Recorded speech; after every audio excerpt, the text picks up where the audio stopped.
আর বলবো বলেন, বলার সাধ্য আছে বলেন? মানুষ হিমশিম খেয়ে যাচ্ছে বাজারে আসছে, বুঝছেন? যেমন পেঁয়াজ, রসুন, আদা, আলুর দাম, শাকসবজির দামও কমে নাই, সব কিছুর দাম বাড়া।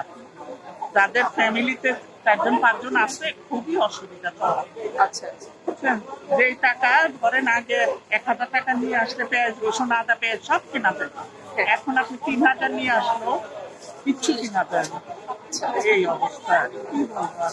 সাংবাদিক আমাদের ঘরে প্রতি সপ্তাহে আসলে বলি আমি নানা হোক কথা, কিন্তু বিশ্বের কোথাও এই অবস্থা নাই। ঈদ আসলে বরঞ্চ বাংলাদেশের দাম আরো বেড়ে যায়। এখন কমন কথা না, কিন্তু না, বাংলাদেশে বেড়ে যায়।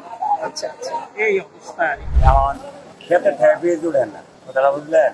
ঘরে রাখছে একটা বের যদি আমি খাই ওটাও কমবে, আপনি খাইলে ওটাও কমতেছে, তার খেতে তাই উঠতেছে না, ঘরের থেকে আইতেছে। সেই জন্য বীজের দাম এখন বাড়ছে। আর রাখি করতেছে, গৃহস্থরা রাখি করতেছে, এটা পরে বেচবো, সেই জন্য বীজের দাম।